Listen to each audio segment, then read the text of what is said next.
Operation devil হান্টকে স্বাগত জানিয়েছে BNP. রবিবার যুক্তরাষ্ট্র থেকে দেশে ফিরে বিএনপি মহাসচিব বলেন, ডেভিল বলতে ফ্যাসিস্ট সরকারকে বোঝায়।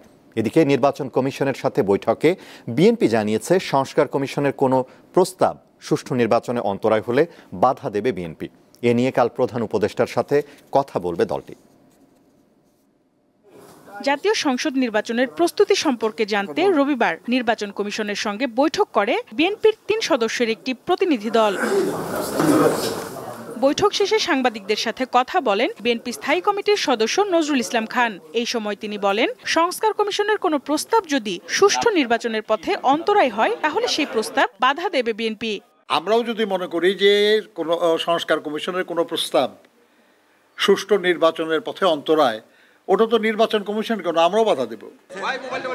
এদিকে যুক্তরাষ্ট্রের ন্যাশনাল প্রেয়ার ব্রেকফাস্ট অনুষ্ঠানে অংশগ্রহণ শেষে রবিবার দেশে ফিরেছেন বিএনপি মহাসচিব মির্জা ফখরুল ইসলাম আলমগীর। বিমানবন্দরে সাংবাদিকদের প্রশ্নের জবাবে তিনি বলেন, ডেভিল বলতে ফ্যাসিস্ট সরকারকেই বোঝায়। বিএনপি এই অভিযানকে সমর্থন করে।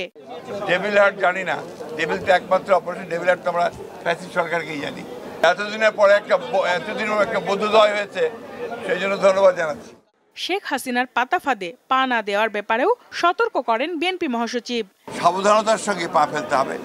সঞ্জিতা প্লাবনী, দীপ্ত সংবাদ, ঢাকা।